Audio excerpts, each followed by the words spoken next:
Good afternoon, everyone. We would like to welcome our graduates, families, and friends on what is a very special day for you, your Macquarie University graduation ceremony. Firstly, I would like you to all please ensure that your mobile phone has been switched off. There are a couple of items I need to run through before the ceremony starts. Firstly, you are all welcome to take photographs during the ceremony. However, we do ask that you remain in your seats so that you do not impede the view of the other guests. Under no circumstances should anyone stand in the centre aisle or approach the stage. Please note that this ceremony will be streamed live on the Macquarie University YouTube channel. Should we have a situation that requires us to evacuate the building, please follow the instructions of our security staff. There are 4 exits from the graduation hall, 1 in each corner of the building, 2 in the back corners and 2 in the front. You will also find our safety information on the back page of your program. Plaques, frames and photography services are available in the atrium building next to the refreshments marquee. If you have pre-ordered a frame or plaque, please make sure you collect it here today. In a moment, the Chancellor of Macquarie University, the Honourable Michael Egan AO, accompanied by the academic procession, will enter the graduation hall. When the procession has arrived on the stage, Advance Australia Fair will be performed and you're invited to join in the singing of our national anthem. Ladies and gentlemen, please stand for the academic procession.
Australians, oh, let us rejoice, for we are young and free, with golden soil and wealth for toil. Our home is girt by sea. Our land abounds in nature's gifts of beauty, rich and rare.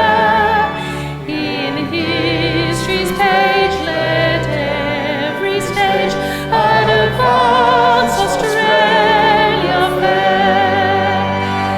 In joyful strains, and let us sing, advance Australia fair.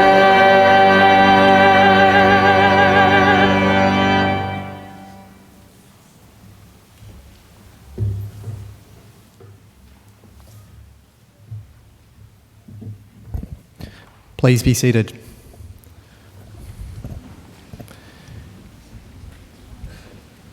Distinguished guests, ladies and gentlemen, I would like to invite Mr. Chris Tobin of the Darug people to offer the traditional welcome to country. Mr. Tobin.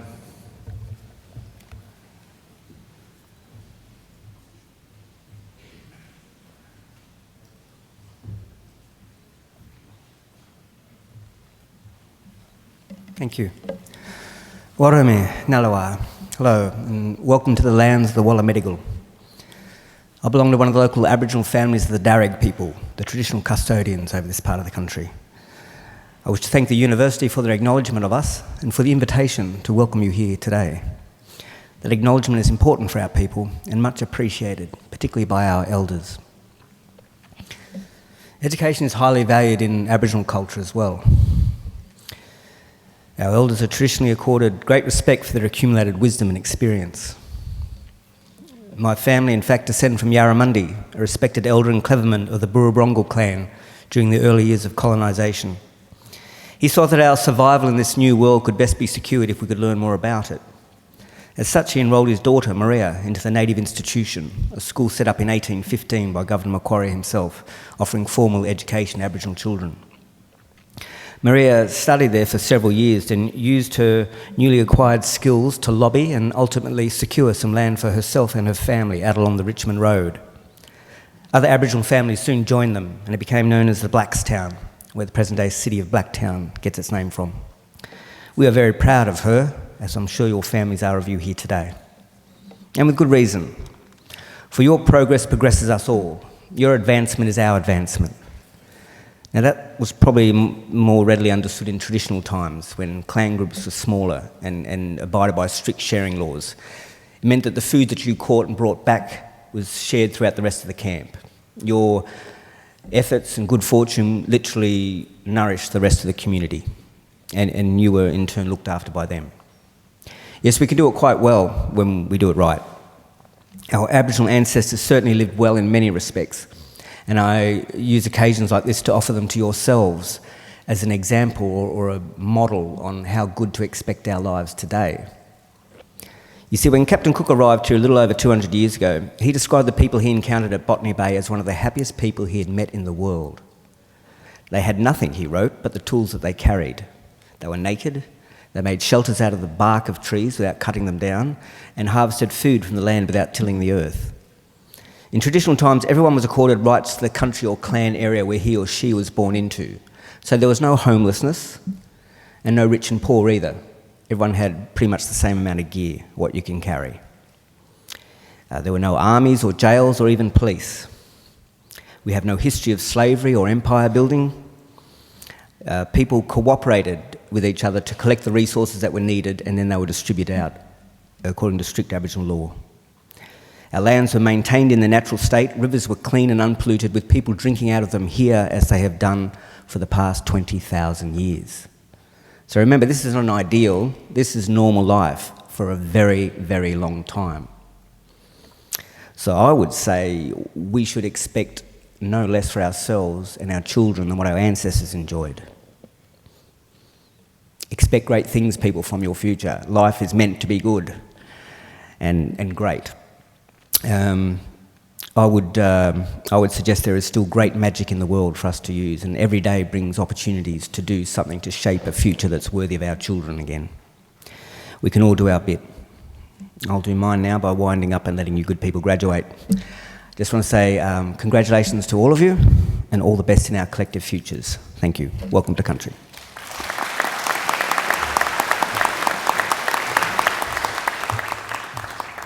Ladies and gentlemen, I'm pleased to introduce the Chancellor of Macquarie University, the Honourable Michael Egan, AO.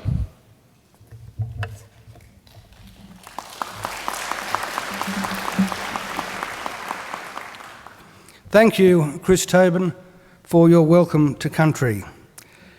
Well, graduands, ladies and gentlemen, boys and girls, and we have quite a number of boys and girls with us this afternoon, and even I see a couple of small babes in arms towards the back there.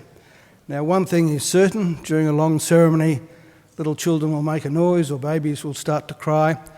Under no circumstances are you to feel obliged that you have to take them outside. We can all put up with the noise of a child and the noise of a baby crying. That won't bother anyone, so please don't go out. And in any event, it's a good sign.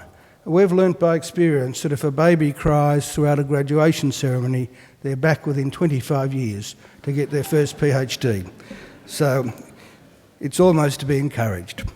Well now, it's my very great privilege as Chancellor of Macquarie University to preside at this very important ceremony today. First, I welcome our graduands, and I hope that today will be a very happy and a very memorable occasion for all of you. But it will only be a happy occasion if you all relax. And from where I'm standing, some of you look happy and relaxed and others look quite nervous. There's no need to be nervous. I'm told you've already passed your exams, so there are no more exams to do. Today should be a day that you enjoy, and you'll only enjoy it if you relax. Nothing can go wrong. The very worst thing that can happen when you come up here is this thing falls off. If it does, we pick it up and plonk it back on your head. Or, as has happened once or twice, someone falls over. And when that happens, we just pick you up and send you on your way. So there's really nothing to worry about. So just relax and have a great day, because you deserve to take pride, great pride, in your graduation. Completing a degree is never easy. You need an intelligent and inquiring mind. You need determination and perseverance. And you need to make many sacrifices. So congratulations and welcome each and every one of you. Today I also want to welcome, and especially welcome, those of you who are sitting behind our graduands as their invited guests. Because if you think about it for a moment, you've all done well too. The very fact that you're here, the fact that you've been invited by one of our graduands to share one of the great days of their lives, is proof positive that you've been very important in their lives and in the successes that we celebrate today. So mothers and fathers, brothers and sisters, cousins, sons and daughters, grandmothers and grandfathers, friends, husbands and wives, partners, boyfriends, girlfriends, lovers, or whatever you are, congratulations and thank you for celebrating this great occasion with us. Now today, for the first time, I also want to welcome those people around the world who are actually watching this ceremony right now. Because as of this morning's graduation, which I didn't preside at, but as of this morning's graduation, our graduation ceremonies are now being streamed live around the world. And I'm told that this morning's graduation had people in 14 different countries watching. So no doubt that will be the case today. So let me welcome all of you in whatever country you are around the world. You're most welcome to observe our graduation. And I have another very important service for you all to perform for our newest graduates, as they will soon become. I want you to make sure that the degrees they receive today are never ever put in a bottom drawer, but are always proudly displayed in a position of prominence. In other words, if our graduands are too self-effacing to proclaim their own success, you make sure that you do it for them. Now, the ceremony that we're about to participate in is one of the world's oldest social rituals. For centuries, graduates have been donning robes just like the ones our graduands are wearing today, and participating in ceremonies just like this one. Indeed, there are some 50 universities in the world which can trace their history back more than 500 years. Macquarie, by comparison, is relatively young, only 50 years of age. We proudly take our name from Australia's greatest colonial governor, Governor Lachlan Macquarie, a man whose greatness and achievements were never acknowledged by his contemporaries, but only by history. Those of us who went to school here in New South Wales learned that Macquarie was a great builder, but his greatest legacy had nothing to do with bricks and mortar. It was the ethos he established, much to the chagrin of the British authorities, of an egalitarian society. Because it was Macquarie's insistence that in this fledgling convict colony there be no distinction between the free and the freed that was the foundation of the Australian notion of a fair go for all. And that is the legacy that here at Macquarie we will always aim to maintain and honour. After our first 50 years, we now have more than 150,000 Macquarie graduates living in more than 140 countries. Macquarie is a very modern and outward-looking university. We're regarded as one of Australia's leading research universities and are currently extending our research as we are our course offerings and facilities. On your way here this afternoon, you may have seen our relatively new Macquarie University Hospital, which was only opened a few years ago. We are the only university in Australia that owns and operates its own private hospital. And as well as being used for its primary purpose of treating sick people, it's also used by the postgraduate medical students and academics in our School of Advanced Medicine. It's a 180-bed hospital, and it really is superb. The level of care is just extraordinarily good, and I can attest to that by personal experience. I was a patient there for 3 days towards the end of last year, and the care and attention is absolutely first rate, especially if you're the Chancellor. So I can recommend it to you. You might also have seen our still new library, again only a couple of years old, which we're very proud of, and if you get the chance this afternoon, you might go and have a wander through it. It really is, I think, the envy of every university in Australia. And only last year we opened our Advanced Hearing Hub, which will be a world's leading institute in hearing, speech and language sciences. So we're looking forward and we're on the move. Here at Macquarie we have a very clear and straightforward mission, and that mission is to transform people's lives and to improve the lives not just of our own students, but also of people all around the globe by the work and achievements of our graduates and by the fruit of our research. We want Macquarie always to be a leader in teaching and learning and a leader in the accumulation of knowledge and understanding. In other words, an ideal community of scholars. And graduands, in just a few minutes, it will be my very great honour to confer your degrees upon you and welcome you as lifelong members of that community of scholars we proudly call Macquarie University. Thank you.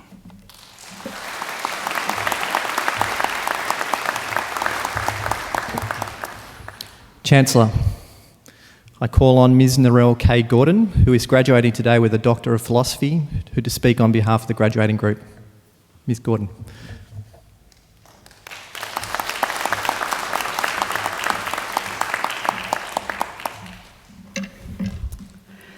Chancellor, members of the university, fellow graduates and guests. It is a great honour and privilege to be standing here before you at today's graduation ceremony and to speak on behalf of the graduating students.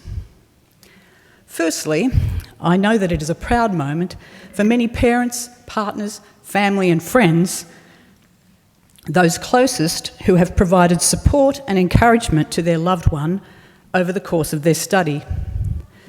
To you who have listened patiently to us as we declare the frustrations, catastrophes and the torture of our learning process, I say a heartfelt thank you. Of course, you will notice I'm a little older than the average graduate here today, and some of the parents are probably thinking, wow, glad we didn't have to wait that long for our child to graduate. But I did have a break from study for about 30 years before enrolling at Macquarie. In fact, it is that experience of student life as a young undergraduate, and then more recently as a student at Macquarie, which prompts me to share with you what I see has changed in the university students' experience over the last several decades. At the outset, I should say that much hasn't changed. Students today behave much the same as students of decades past. They stay up late at night, sometimes studying, sometimes working, sometimes partying. They take a nap in lectures sometimes. They cram for exams, are struck with terror when an unfamiliar question appears, and feel relieved and joyous as they pass each subject. However, there is one big difference, which you may have guessed. It has to do with the effects of the information age. 30 years ago, the information we encountered as students was mostly bounded by the fences of the university itself. If you wanted to do well in an assignment, all you had to do was cite a couple of journal articles. To do that, you had to take a walk across the crisp green campus grounds to a building called a library. You needed to know how to flick through the catalogue cards that were held in neat rows of polished timber cabinets, and then you needed to know how to retrieve an article from a shelf. Impressive skills, you say. There were no electronic databases, no personal computers, no laptops, no internet, no mobile phones. Years later, I remember telling my younger sister, she's much younger, I said, "You do know they put man on the moon using less computing power than you have in your mobile phone?" I remember because she stopped, looked down at her mobile phone, and she said, with fresh eyes, "Oh, really? I know a few men I'd like to put on the moon."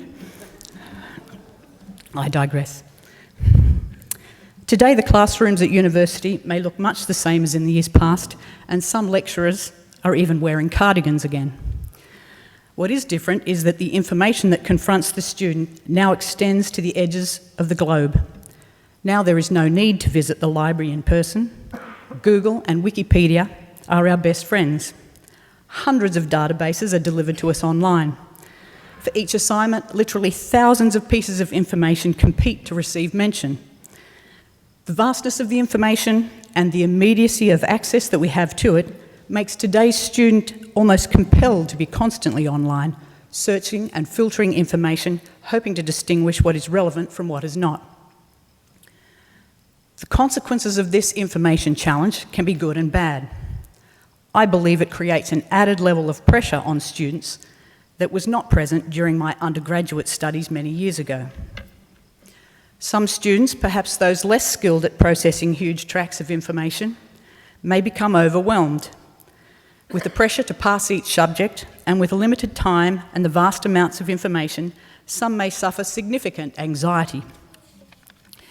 It is perhaps from this situation of vulnerability that we have seen the birth and the growth of online opportunists who seek to serve desperate students by delivering solutions to assignments at cheap prices from anywhere in the world. Of course, this poses a challenge for universities going forward, and one of which they are aware. However, the situation that we will face in our lives outside of university is not different. In the current era and in the future, we will witness greater opportunity for the misuse of information and the associated technologies, particularly where temptation is greatest and where people face pressures that make it easy to rationalise their own behaviour. So I believe a challenge we have as graduates today, as we go forward in our careers, is to uphold the sound ethics, standards and values that we were first taught by our parents and which our university has sought to reinforce. I would like to think that we can honour our university and ourselves by remembering that success without values is not success at all. As is customary, I end by quoting someone more famous than myself on this point. The Irish poet and novelist C.S. Lewis once said, "Education without values, as useful as it is, seems rather to make man a more clever devil." To the esteemed members of the faculty who have been our teachers, tutors, our mentors, and sometimes our tormentors, I convey our sincere thanks. To the new graduates, who have spent 3, 4, 5, or even 6 years or more hard at study to make it to this day, I say congratulations, well done, we should feel proud. Use your knowledge for good, not evil. Success can be yours. Thank you.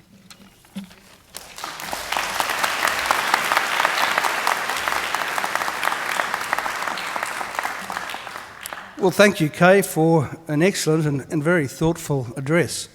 I must say I got lost in a bit of nostalgia there when you were talking about how things had changed from your first degree.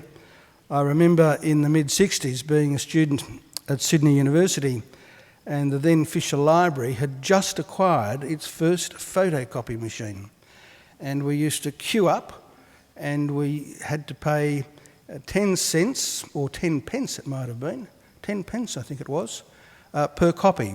And the copy was printed in reverse, white print on black, but we couldn't believe how advanced the university was to have such a machine. So things have certainly moved on from then. Success without values, Kay said, is not success at all. And that is worth remembering throughout your career. That is very, very good advice. Well, Kay, thank you again. I'm glad you came back to study. I look forward to addressing you as Dr. Gordon in just a few minutes. Thank you once again for a very great occasional address. Thank you.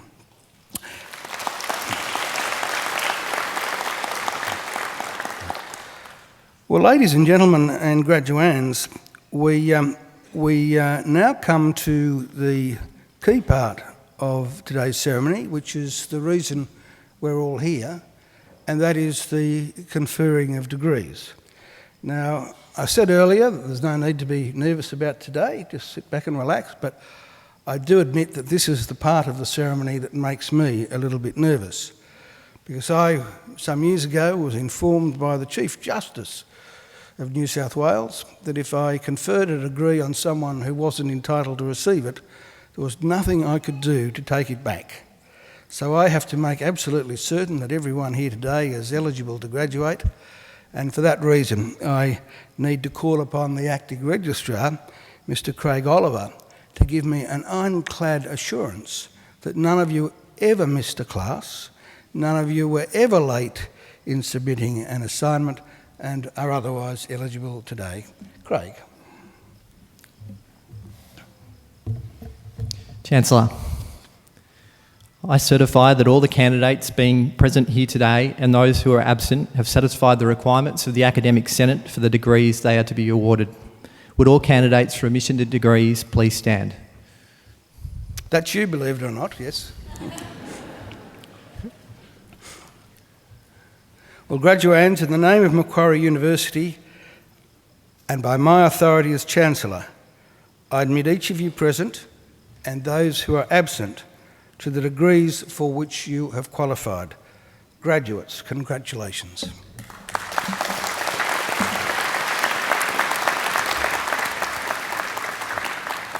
Please be seated.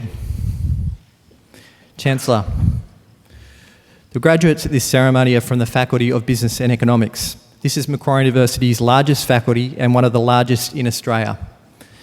A broad range of programs in some of the most exciting and topical areas of business and economics are offered, which continue to be in high demand domestically and internationally.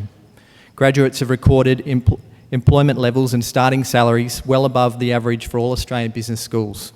Research in this faculty is cutting edge and innovative and feeds into teaching, giving students the best possible learning experience. This faculty includes research and study areas in accounting, actuarial studies, applied finance, marketing, management and economics. Chancellor, I now call on Professor Lucy Tasker, Head of Department Marketing and Management of the Faculty of Business and Economics, to present the graduates.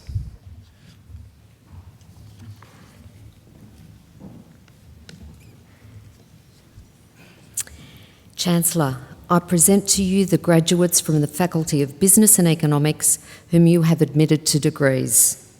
I present graduates admitted to the degree of Doctor of Philosophy, Dr. J. Ding, for a thesis entitled Essays on Post-Retirement, Financial Planning and Pension Policy Modelling in Australia.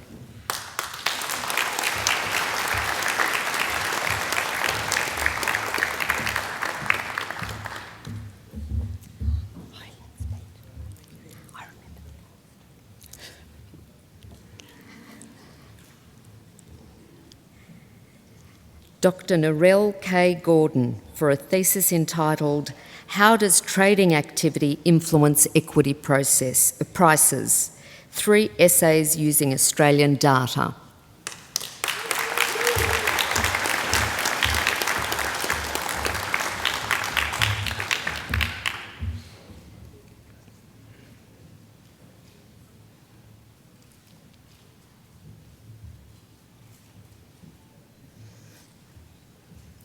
Dr. Michael David Quilter, for a thesis entitled The Idea of Bankruptcy, More Than Law.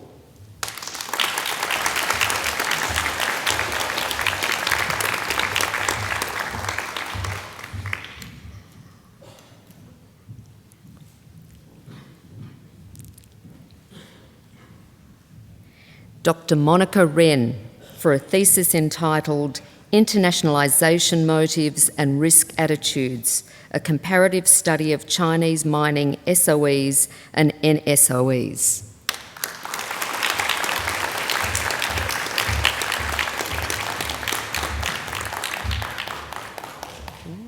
Young. Yeah. Dr. Yang Shen, for a thesis entitled Asset Pricing and Portfolio Optimisation under Regime Switching Models.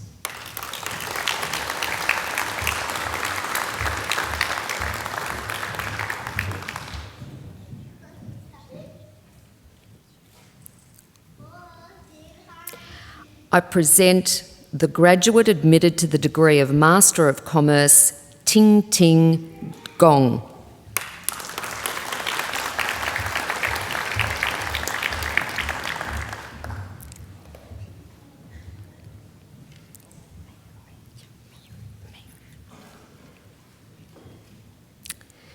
I present the graduate admitted to the degree of Bachelor of Actuarial Studies, Mayuri A.P. Kin Huat.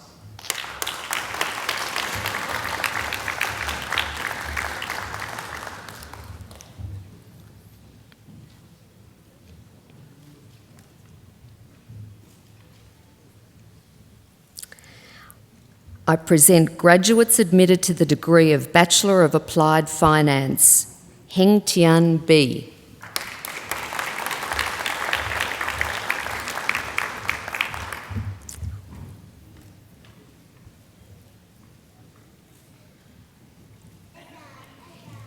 Ying Chen.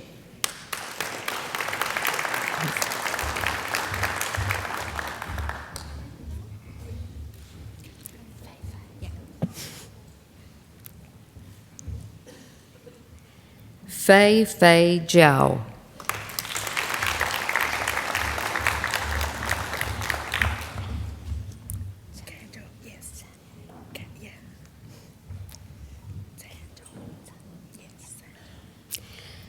San Zhao.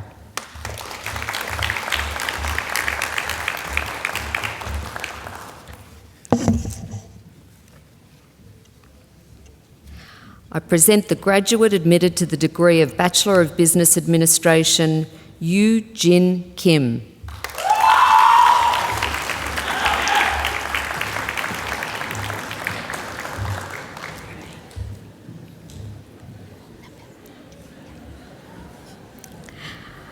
I present graduates admitted to the degree of Bachelor of Commerce, Nabila Ahmed.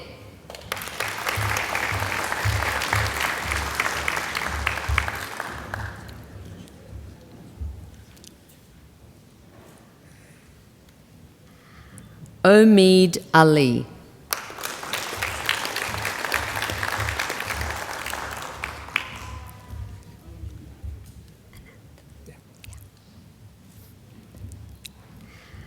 Ananth Anupuru.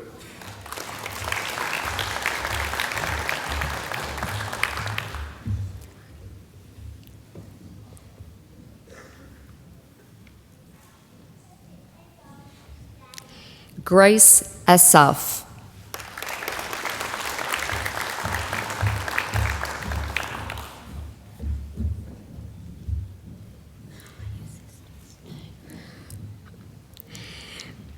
Vanessa Asaf.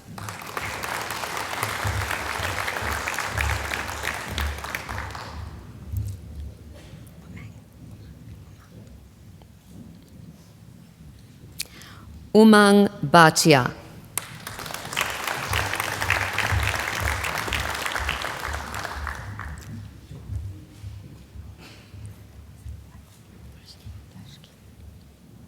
Sandra Blashki.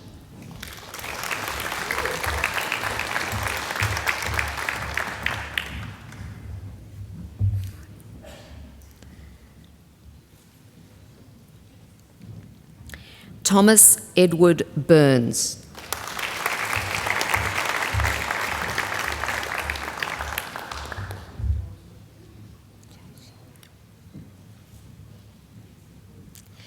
Jai Xing Tsai.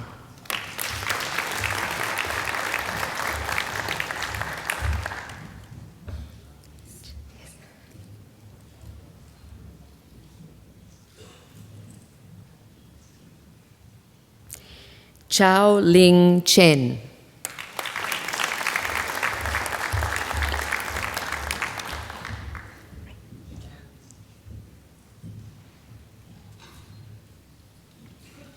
Ri Chen.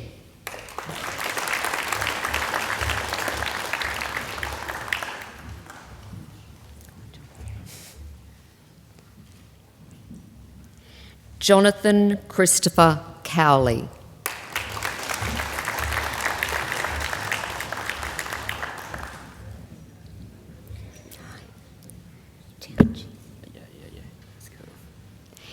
Tian Chi Tsue.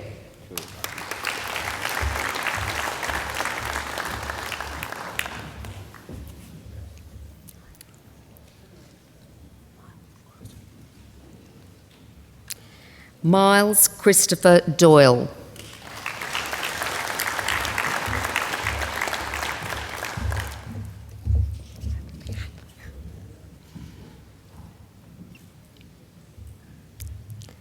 Rebecca El Rahi.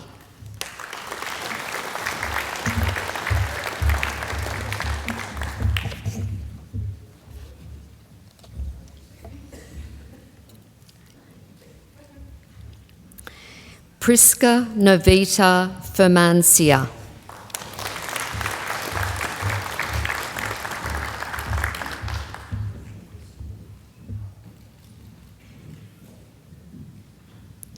Chen Gong.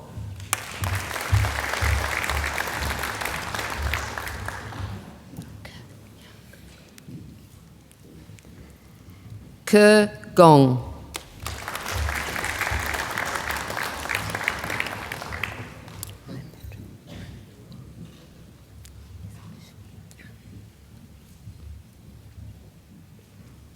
Patrick Schwind.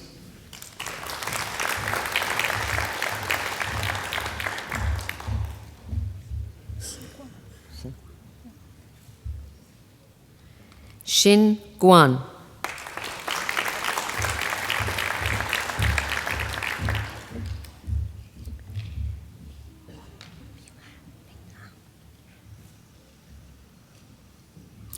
Bing Han.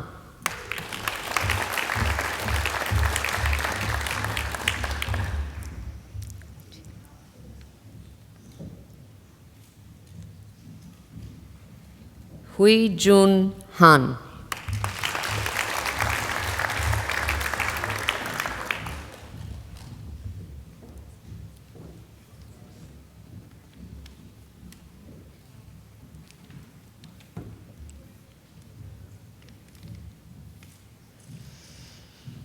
Maxwell Kennedy.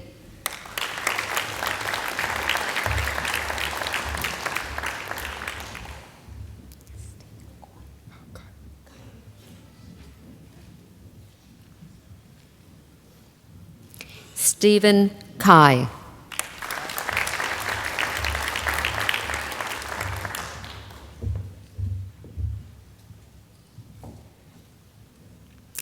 Yi Ting Kwok.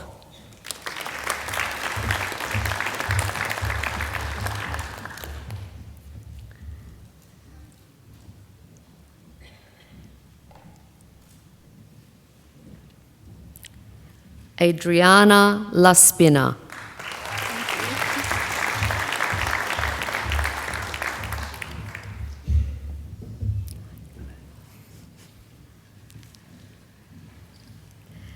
Alwyn Hung Hin Lau.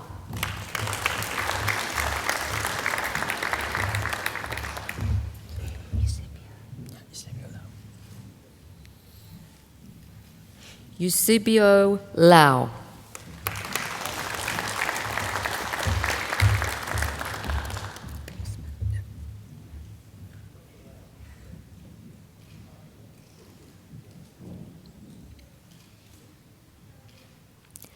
Osman Lau.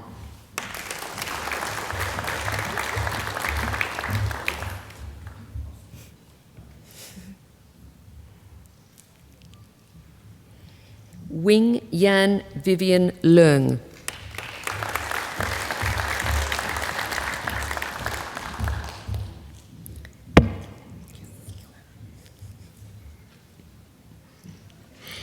Kalera Butu Levu.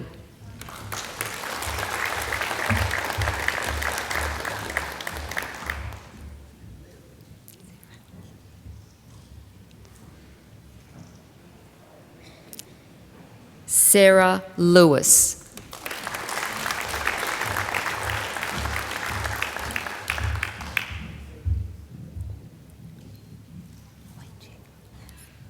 Hui Jing Lee.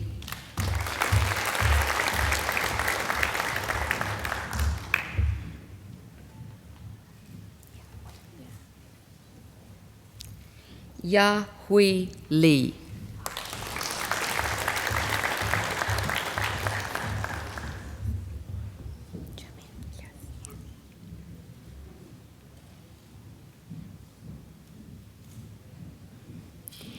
Jai Min Liang.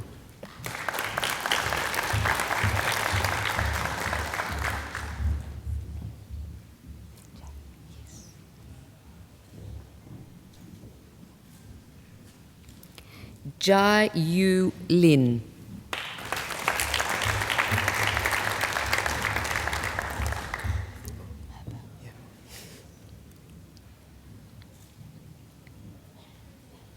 Hobo Liu.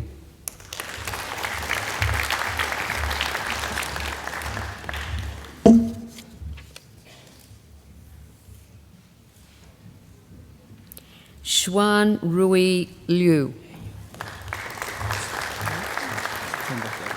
Sorry. Oh, sorry. An addition. Jin Liu.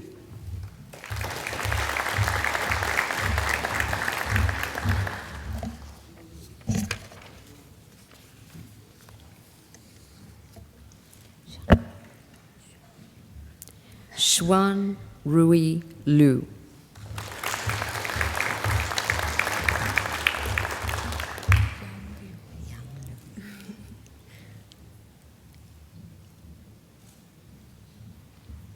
Yang Liu.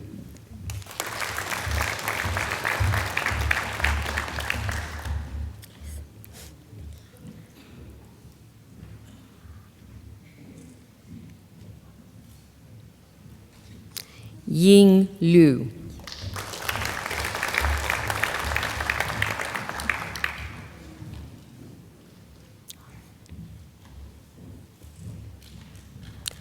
Ryan James Loney.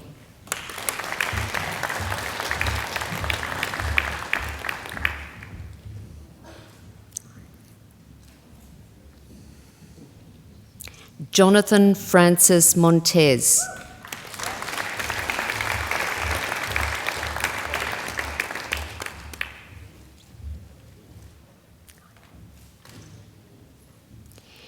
Daniel George Murphy.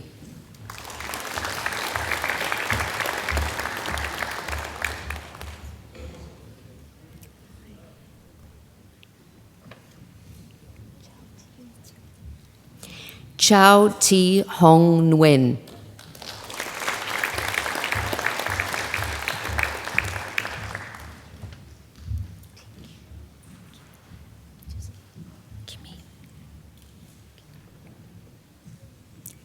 Kimmy Nguyen.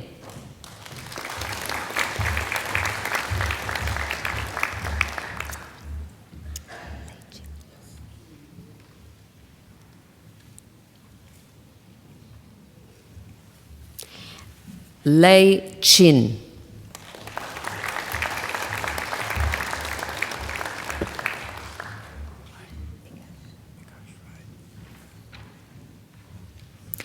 Bikash Bahadur Rai.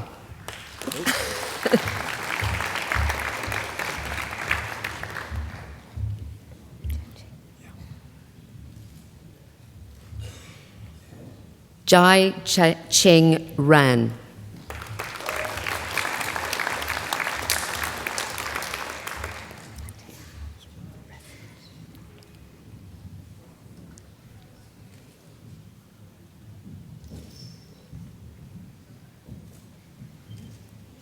Matea Rasic.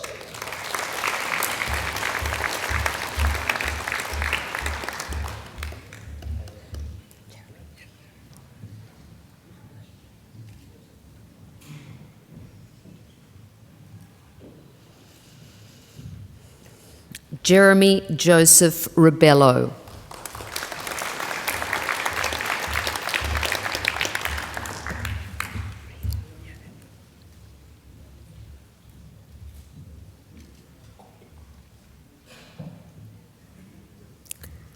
Rio Enrico.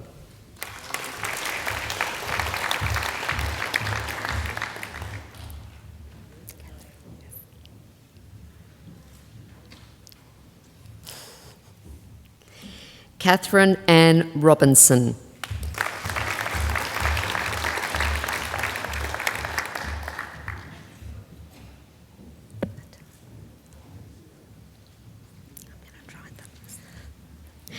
Matan Sati Yamurthy.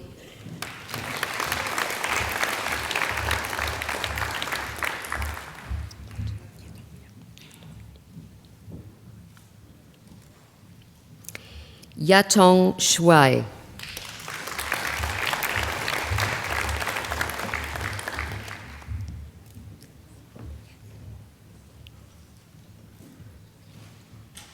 Simone Stanton.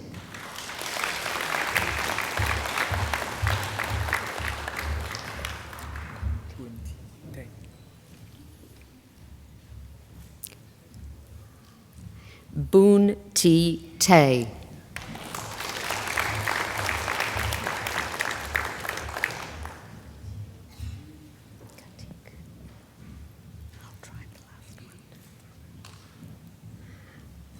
Kartik Tirumurugan.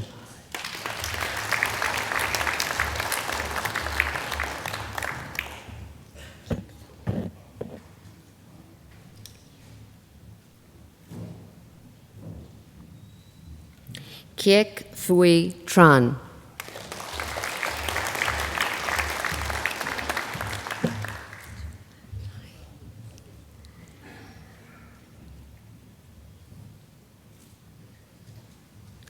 Julia Vamianakis.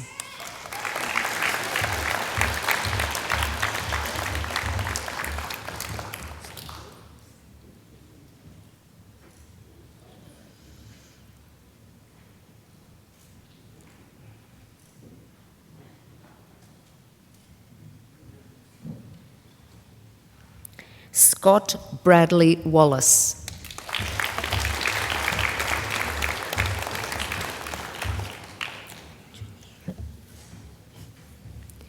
Junyi Wong.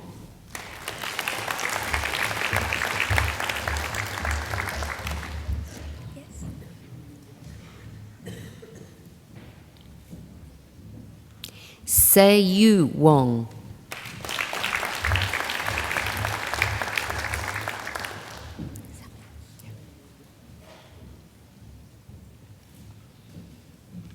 Samuel Pryor William Willis.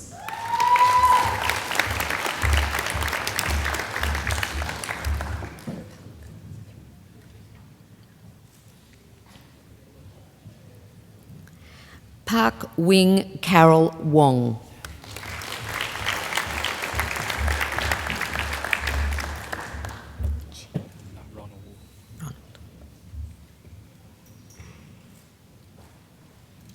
Ronald Wu.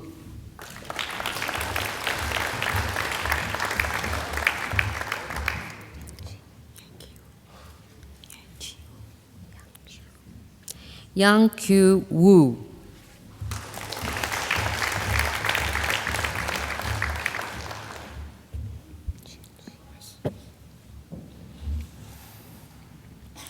Chen Shi.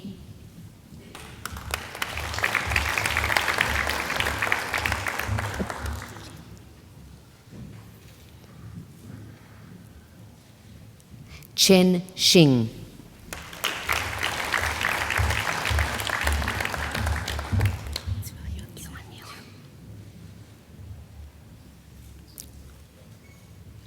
Yuan Zhu.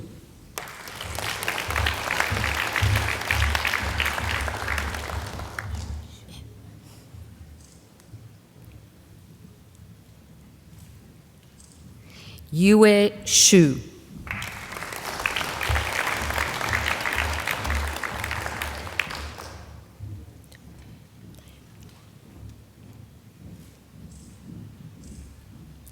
Diana Yi Yung.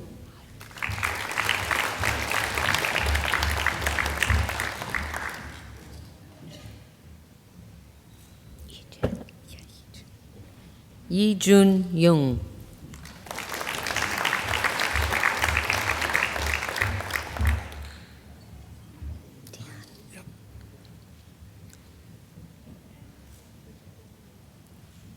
Dian Yu.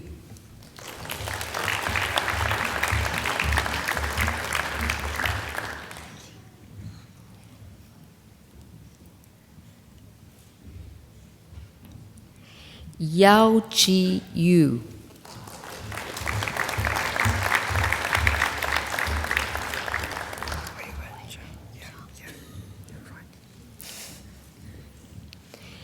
Wei Wen Zhong.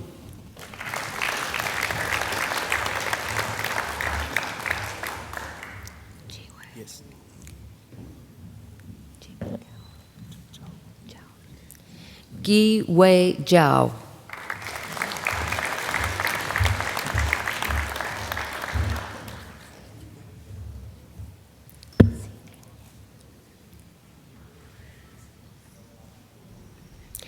Xi Ning Zhong.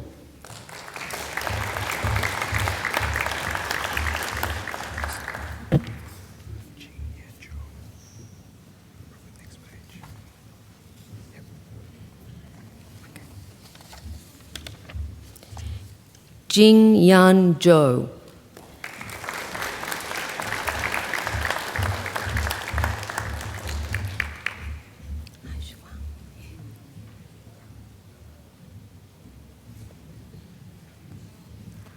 Hai Shuang Zhang.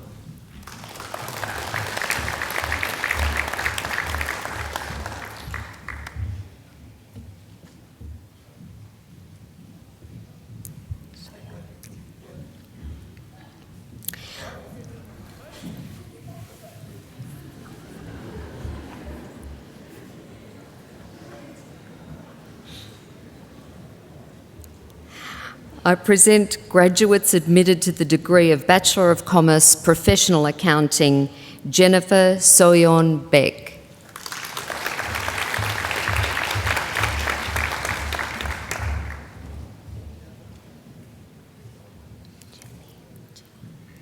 Jenny Bao.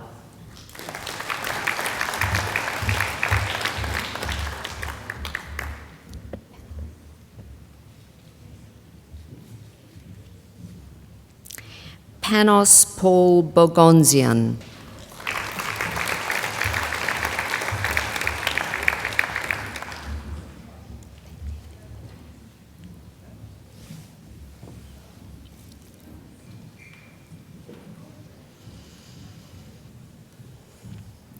Pei Ling Rico Tsai.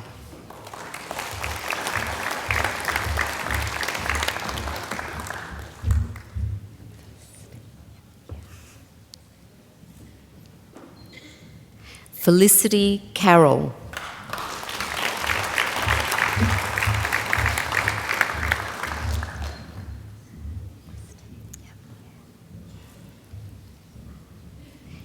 Christine Franco Castro.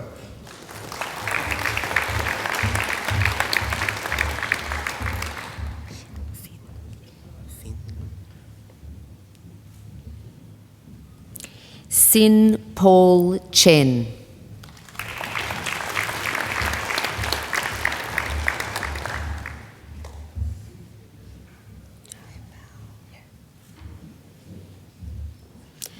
Jia Bao Chen.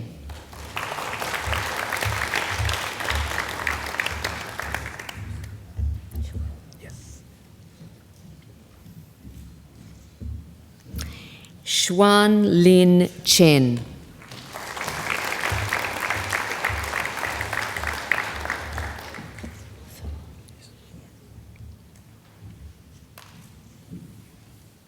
Fu Hong Cheng.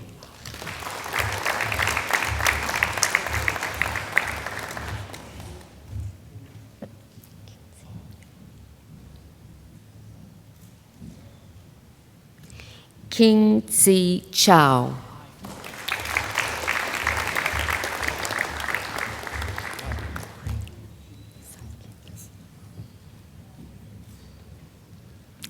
Sai Kit Koch.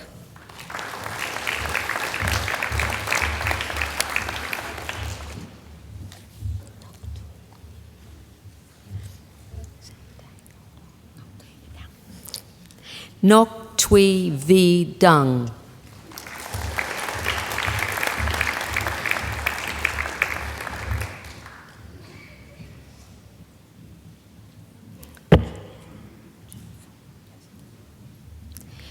Jun Fung Dong.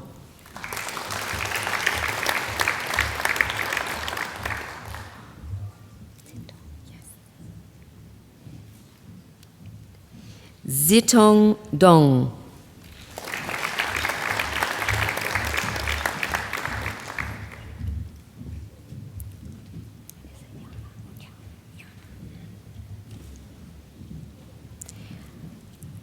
Lan Hong Yana Duan.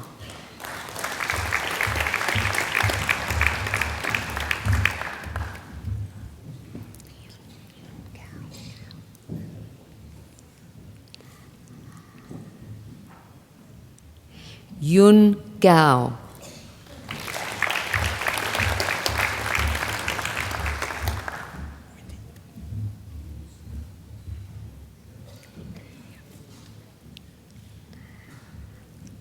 Windy Go.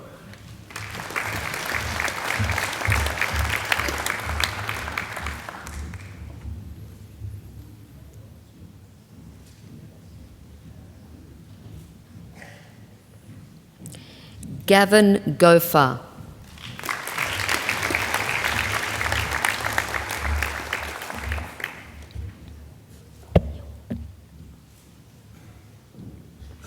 Yung Tek Hong.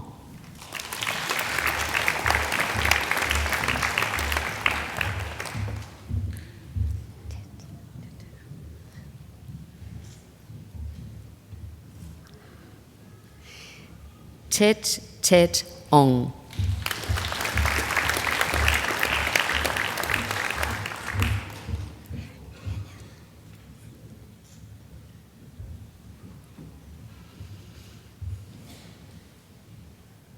Yan Huang.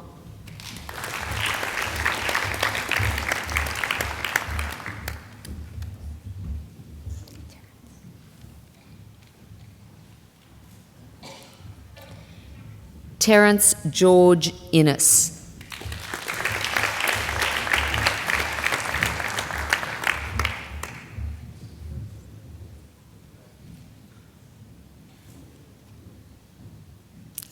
Alexander Michael Jensen.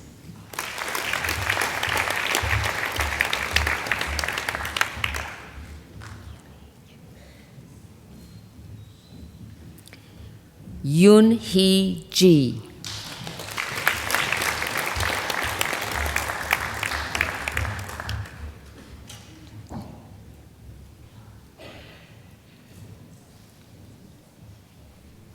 Jai Shin Jiang.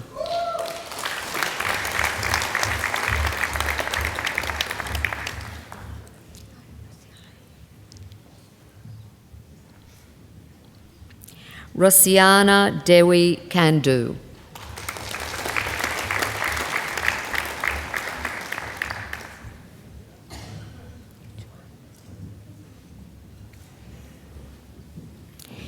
Yuchuan Kang.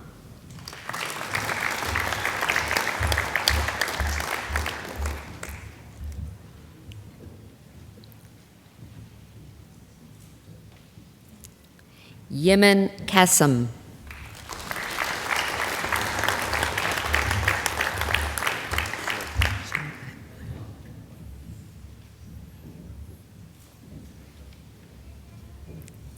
Shoaib Khan.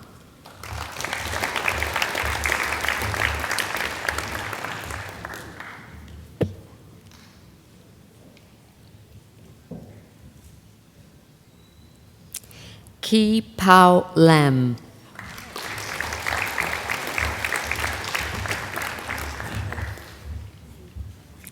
Yeah, I'm Julian Bates. Julian Law.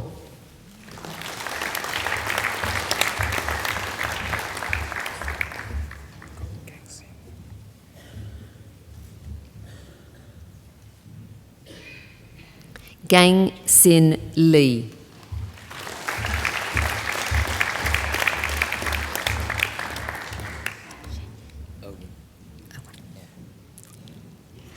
Erwin Lee.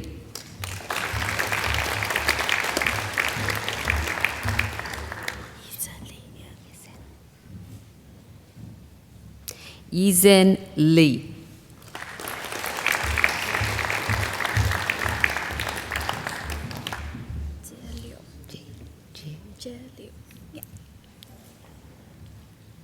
Jie Liu.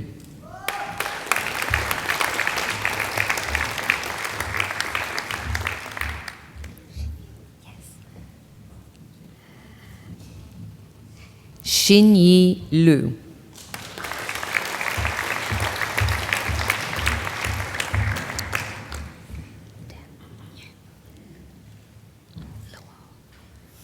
Dan Luo.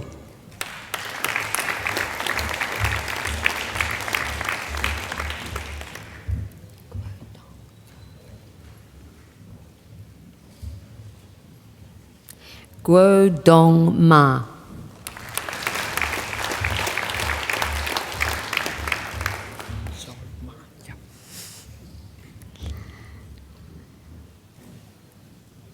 Shao Ma.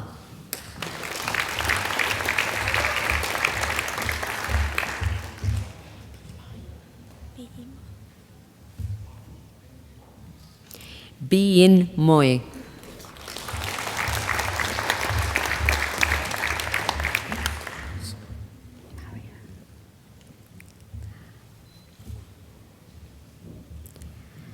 Mario Kevin Sondak.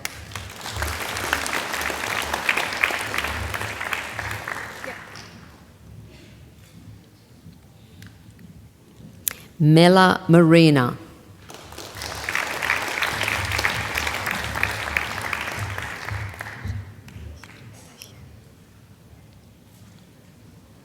Sharon Natasya.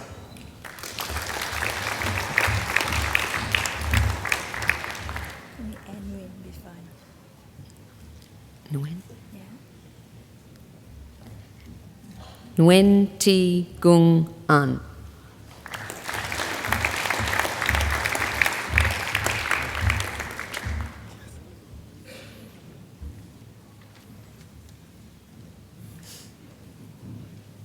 Chun Ni.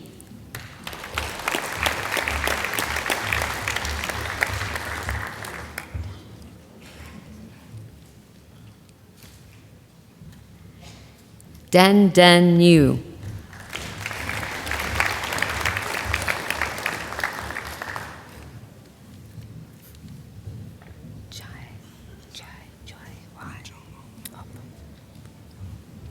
That was lucky.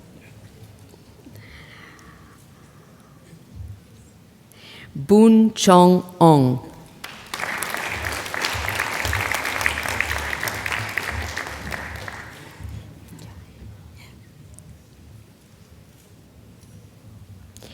Jai Wei Oyang.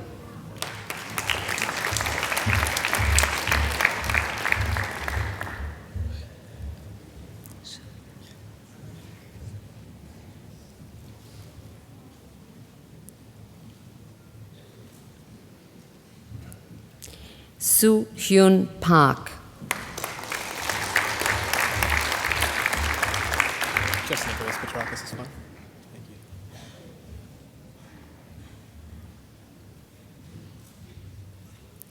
Nicholas Petrakis.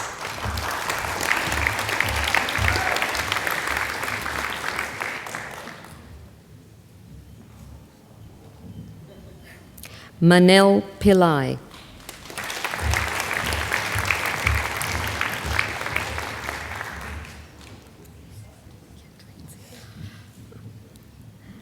Rebecca Pillai.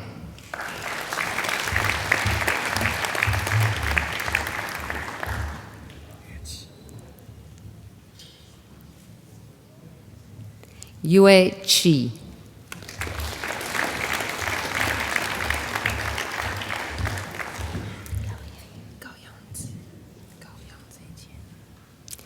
Gao Yang Tzi Qian.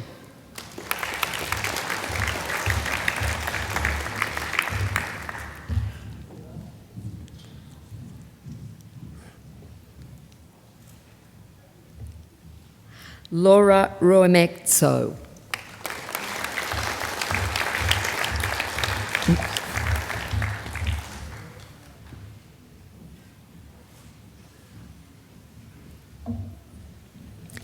Yi Ju Ri.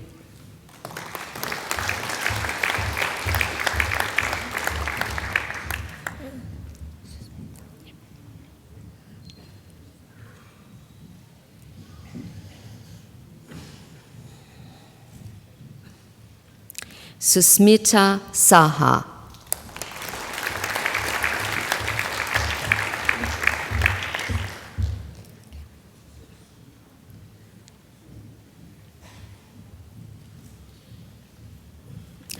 Karen Veronica Salim.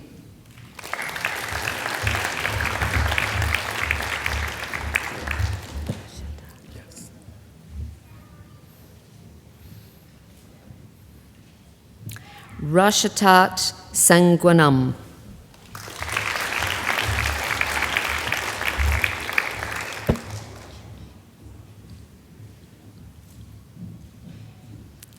Jin Shi Shu.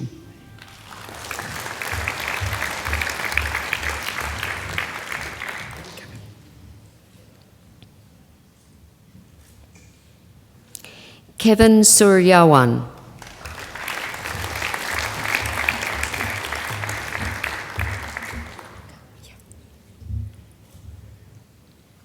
Monica Priscilla Tanzil.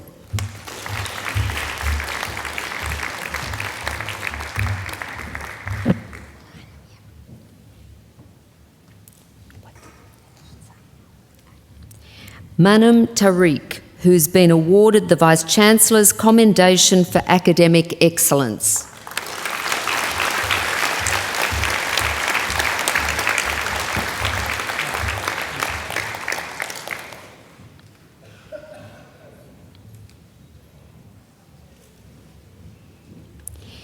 Kim Han Tran.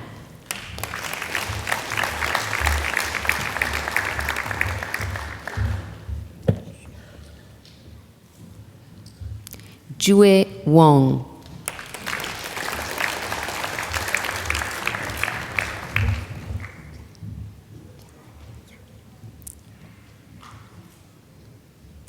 Tan Won.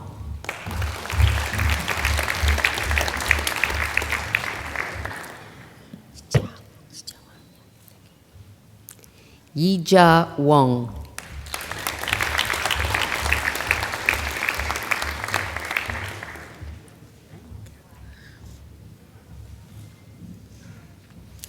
Daniel Budiman Wajaya.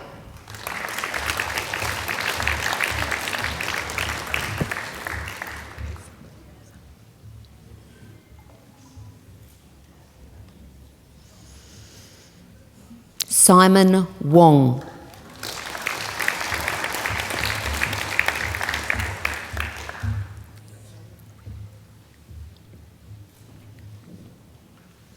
Hu Yi Woon.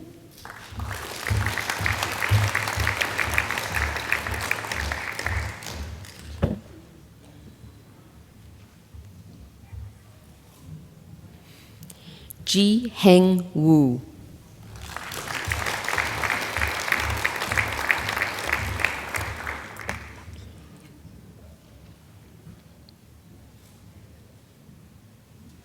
Lok Ki Yi Yan.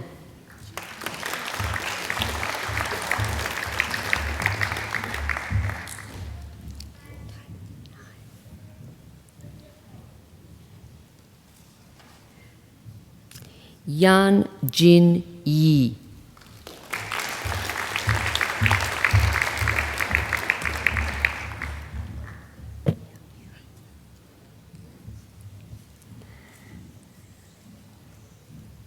Yang Yu.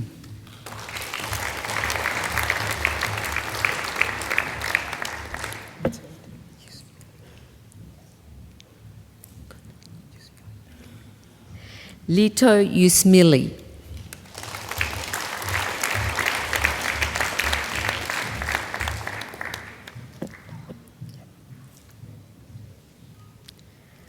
Luo K. Gong.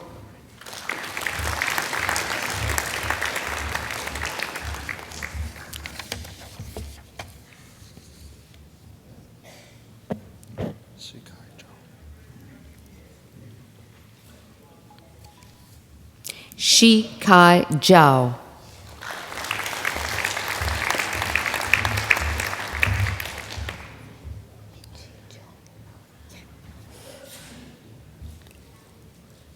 Min Chi Jung.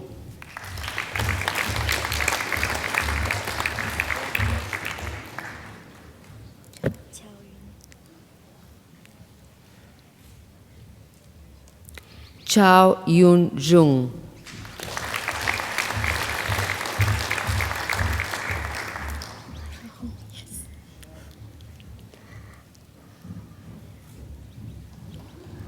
Hai Hong Zhuang.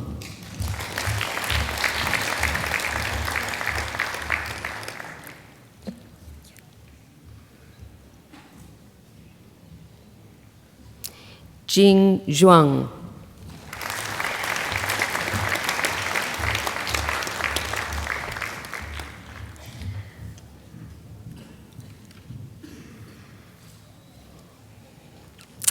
I present the graduate from the Faculty of Science who has been admitted to the degree of Doctor of Philosophy, Dr. M.D. Mokamel Haq, for a thesis entitled Lattice-Based Cryptoanalysis for Secure Crypto Systems.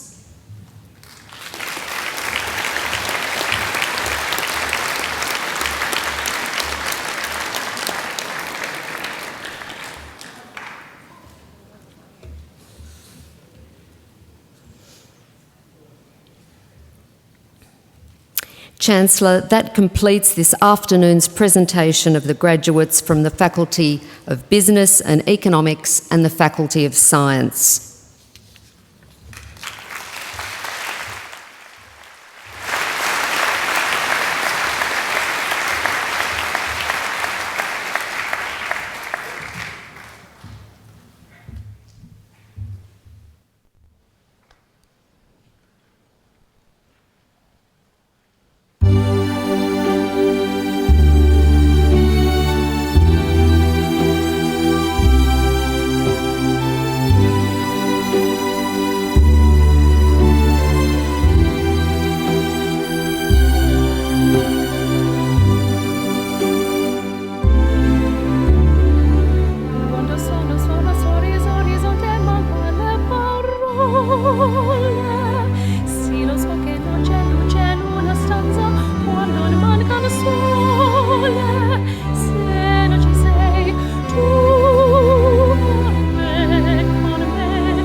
ladies and gentlemen, that wasn't too bad, was it?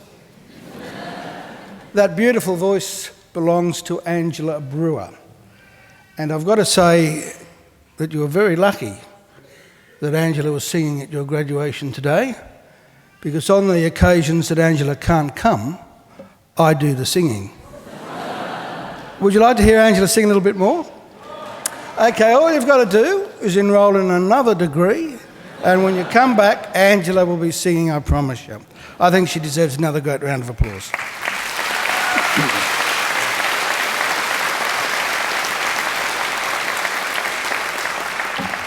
As do our great musicians, our organist over there, Dr. James Forsyth.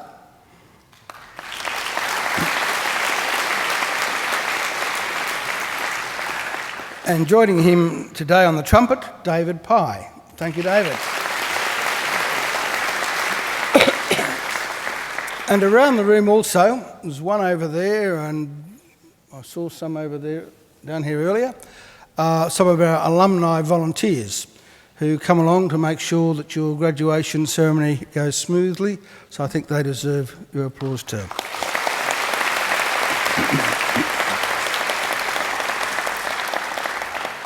Well, graduates, as part of this ceremony, we honour a member of staff from the Faculty of Business and Economics who has made an outstanding contribution to student learning at Macquarie University. I now call upon Professor Lucy Taxa, Head of the Department of Marketing and Management from the Faculty of Business and Economics, to read the citation. Professor Taxa. Thank you, Chancellor. It gives me great pleasure to invite Mr. Nicholas McGuigan to stand. Mr. Nicholas McGuigan is a 2013 winner of the Vice-Chancellor's Award for Teaching Excellence.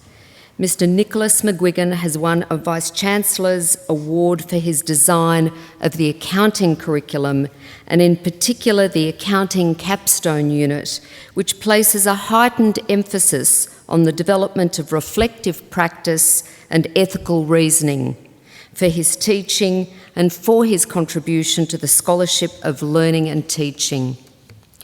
Mr. McGuigan takes an active interest in his students' learning, providing multiple levels of feedback at the class, tutorial and individual levels. He facilitates an engaging lecture environment, embracing active learning techniques to place the students at the centre of their learning. Nick chairs the department's Teaching and Innovation Research Group and is a member of various journal editorial boards. He has presented at professional bodies in Australia and New Zealand and is on conference committees of Australasian professional bodies. He has also been a partner in 2 OLT grants. Mr. Nicholas McGuigan's success as an educator and researcher, coupled with his innovative vision and ability to constantly revolutionise his teaching practice, makes him a very deserving recipient of a Vice-Chancellor's Award for Teaching Excellence. Chancellor, I present to you a truly worthy recipient of a Vice-Chancellor's Award for Teaching Excellence, Mr. Nicholas McGuigan from the Department of Accounting and Corporate Governance, Faculty of Business and Economics.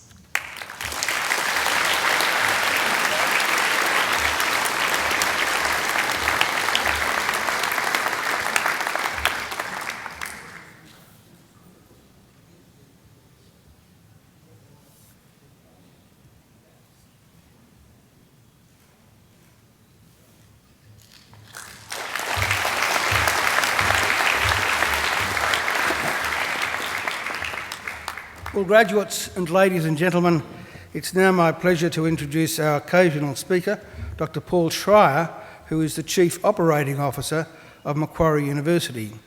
Spending the first part of his life in Whyalla, Dr. Schreier then entered Melbourne Grammar School as a scholarship pupil. He proceeded to Queen's College at Cambridge, where he completed undergraduate and master's degrees, followed by a PhD in chemical engineering. Dr. Schreier then joined the Royal Navy, serving worldwide in the next 6 years. including active service in the Balkans and Northern Ireland, culminating in Warship Command. Upon leaving naval service, Dr. Schreier worked as a management consultant at McKinsey & Company. He was based in London and Kuala Lumpur and served public and private sector clients in the UK, Europe, the Middle East, Far East, Australia and Africa. Returning to Australia in 2010, Dr. Schreier joined the Department of Prime Minister and Cabinet, where he held a number of high-level policy positions across a range of portfolios. His time in the department culminated in appointment as Deputy Secretary, Economic and Strategy, and he's been a board member of Infrastructure Australia. Dr. Schreier joined Macquarie University in March 2013 as Chief Operating Officer, a role which has the overall responsibility for overseeing the university's finances, internal audit, property, information technology, legal and general counsel, risk compliance, strategic planning, government relations and sustainability. It's now my great pleasure to invite Dr. Paul Schreier to deliver the occasional address. Ladies and gentlemen, please welcome Dr. Schreier.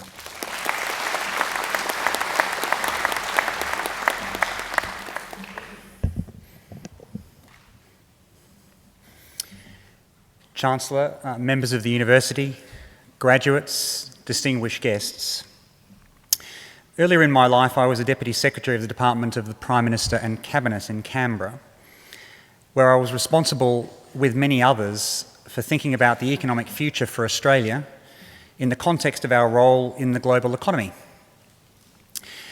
In those days, there were, and there remain, many professional economists with great skill, both within the department and outside of it, whom I regularly consulted in building up the picture of my own advice to the government.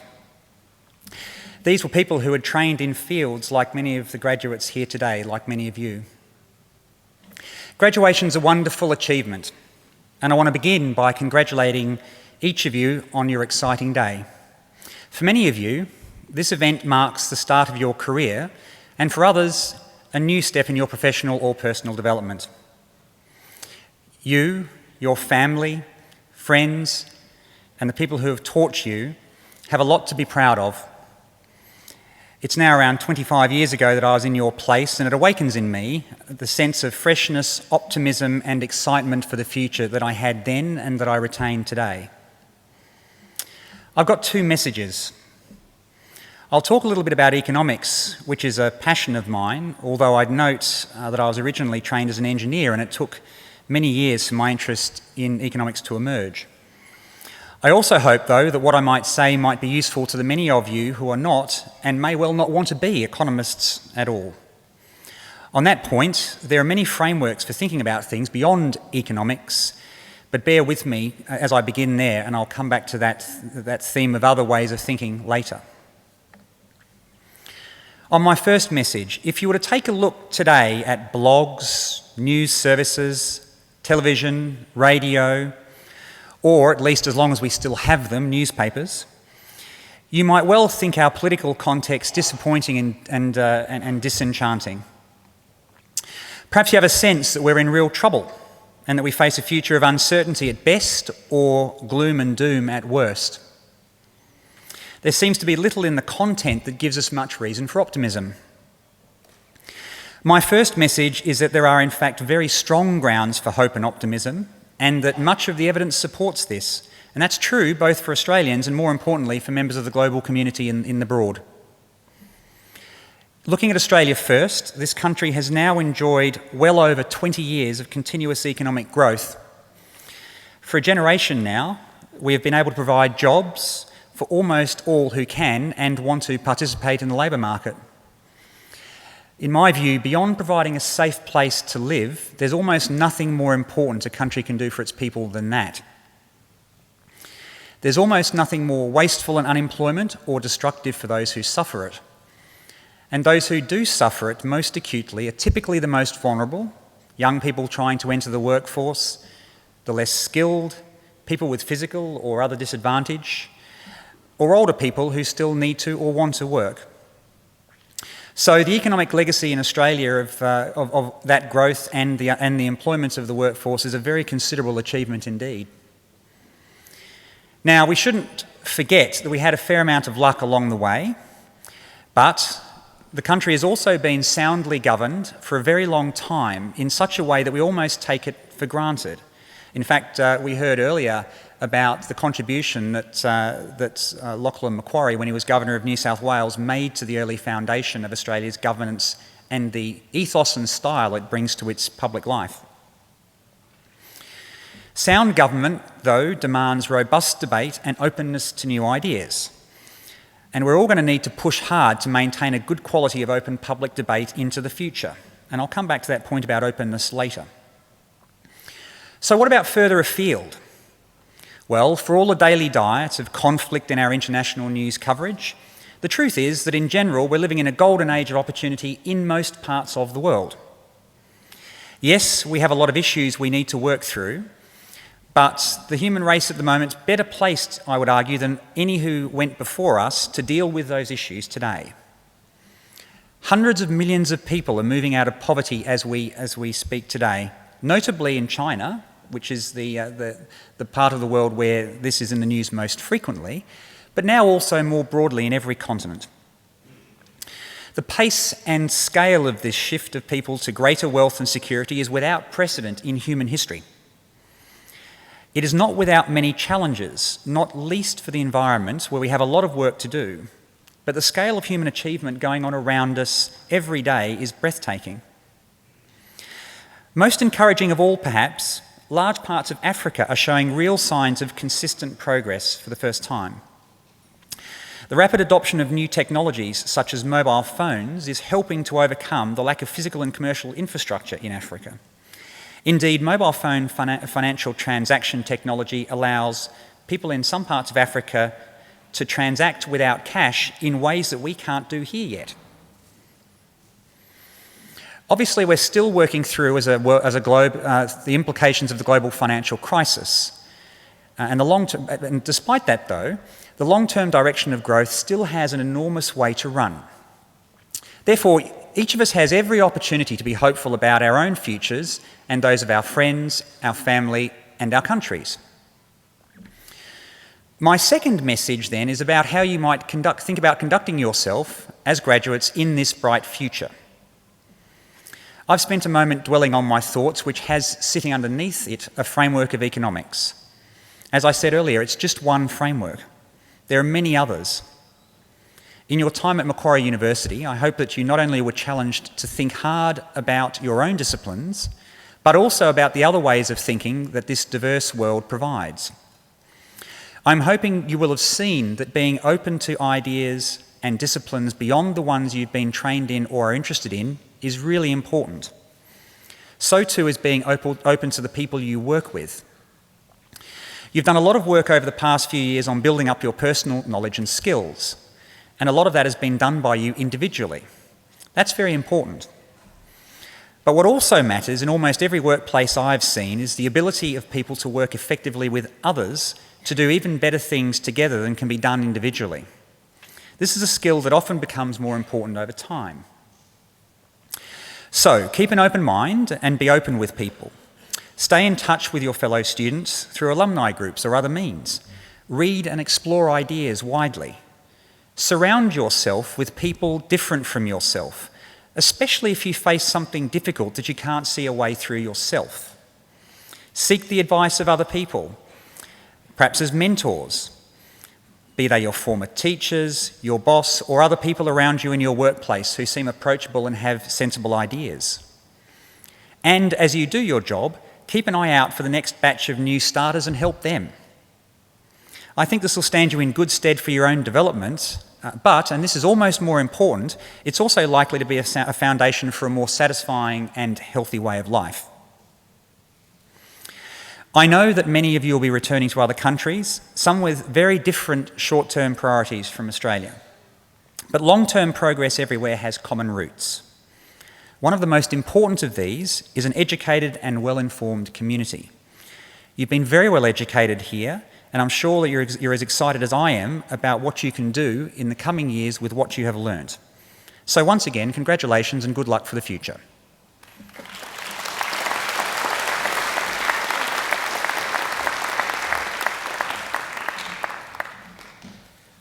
Well, thank you, Dr. Schreier, and thank you for some excellent advice. And I think it is true, we do have every reason to be optimistic about the future. I'm not sure whether it applies in other countries, but it certainly is the case in Australia, that we always tend to think that we're doomed to fail. It's something in our psyche. And when we succeed, we're always surprised by our success, but it doesn't last for very long. We always think that the next challenge will be one that we will not meet. I can remember prior to the Sydney Olympics, when Australians generally thought we were going to fail. And when, of course, we didn't, we succeeded enormously well.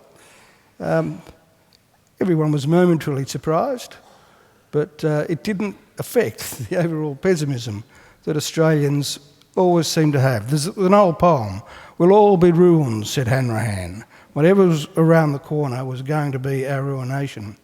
But yet this is a very, very successful country, economically and especially socially. And when you think that we started our modern existence as a convict colony, it really is extraordinary. Those people who were the flotsam and jetsam of British society, who were expelled from Britain and established a community and a society here, and yet we've turned into one of the most law-abiding communities in the world. I think very often countries that are much less wealthy than Australia are more optimistic about their future. And I think it would do us well for us also to be more optimistic, because I think also that means we will be more realistic. So I thank you, Paul, for your occasional address, and graduates, I'm sure you'd like to join with me in thanking Paul for being such an important part of the ceremony today.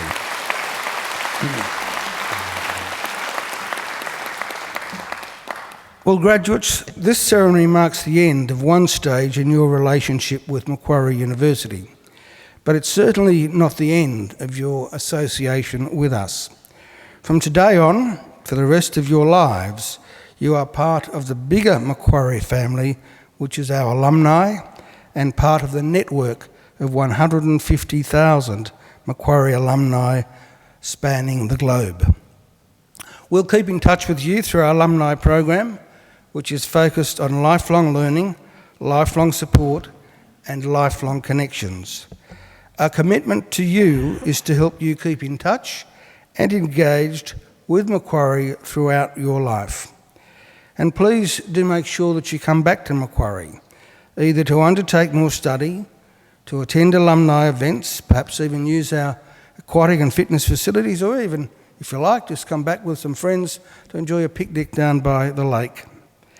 Well, graduates, the award of a university degree carries many opportunities and privileges, but like all privileges, it also carries responsibilities.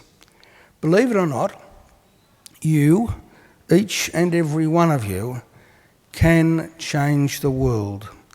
And you don't have to be a Nobel Prize winner to do it either, because almost everything you do, in your homes, in your workplaces, and in your communities matters and can make a huge difference.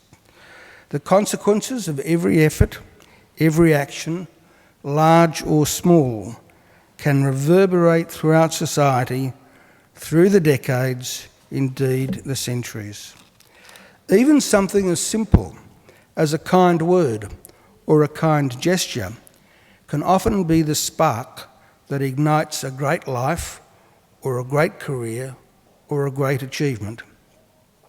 So as Chancellor of Macquarie University, I charge you to use what you have learned, not only for your own benefit, but also for the betterment of the community.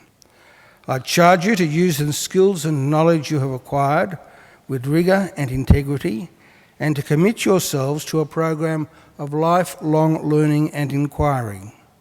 I charge you to recognise the worth and dignity of all people, particularly those who have not had the opportunities that you've enjoyed.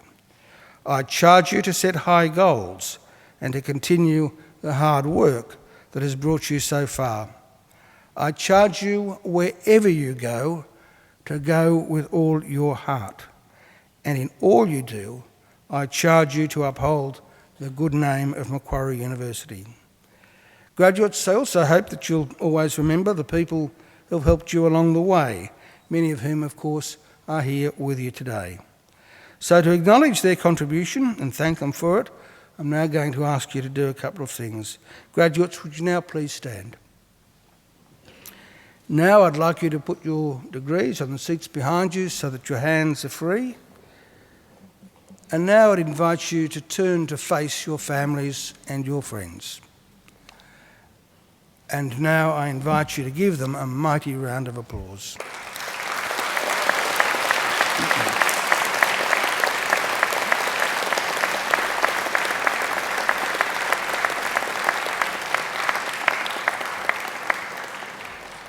Now, graduates, you can turn around now, but don't sit down because we'll be moving out in just a moment.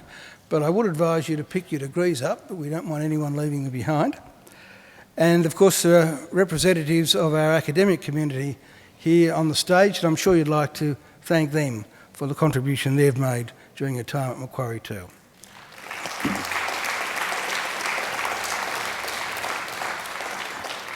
Well, ladies and gentlemen, the official party will now leave the graduation hall through the centre aisle and will be followed by the graduates. I would invite everyone to now please stand. And please remain standing until the last of the graduates have processed out. And then I would invite all of you to join the procession as we go down to the marquee above the lake and invite you to enjoy some light refreshments with us. Well, graduates, I wish you the very best for the future. And in the words of the old Irish blessing, may the road rise up to meet you. May the wind always be at your back.